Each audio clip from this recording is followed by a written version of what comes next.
Gentleman from Maryland yields back. The gentleman from New York reserves. The gentleman from Oregon is recognized.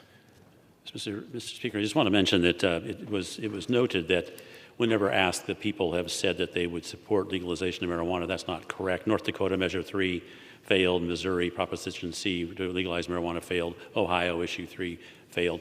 And with that, I yield 2 minutes to the gentleman from Ohio, Mr. Latta. Gentleman from Ohio is recognized for 2 minutes.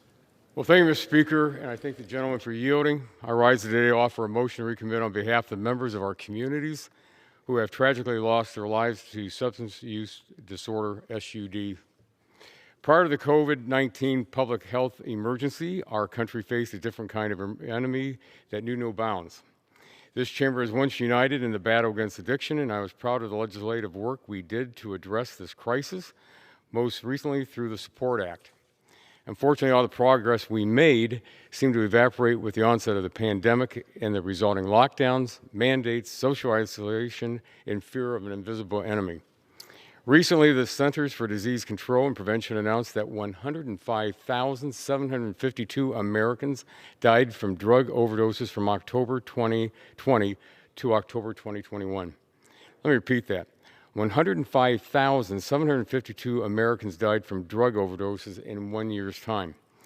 Many of these deaths can be directly attributed to fentanyl, which is now the leading cause of death in Americans aged 18 to 45. Down our southern border, Customs and Border Protection are confiscating record amounts of fentanyl coming across the Mexican border. The CBP seized over 11,201 pounds of fentanyl from October 2020 to September 2021, which is a 41% increase from the year before. That is enough fentanyl to kill 2.5 billion people, or the entire U.S. population, 7 times over. To address this crisis, I introduced the Halt Fentanyl Act with my friend, the gentleman from the 9th District of Virginia.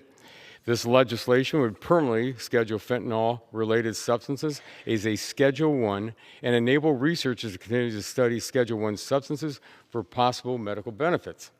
We must do everything we can to save lives, and I implore my colleagues to support this legislation. Mr. Speaker, if we adopt the motion to recommit, we will instruct the Committee on the Judiciary to consider my amendment to H.R. 3617 to permanently place fentanyl-related substances. May I have about 15 more seconds? Yield another 30 seconds. Gentleman's recognized for another 30 seconds. Thank you very much. To permanently place fentanyl-related substances in the Schedule I of the Controlled Substances Act, and I ask unanimous consent to insert into the record the text of the amendment in the record immediately prior to the vote on the motion to recommit. Mr. Speaker, I thank the gentleman for yielding, and I yield back my time.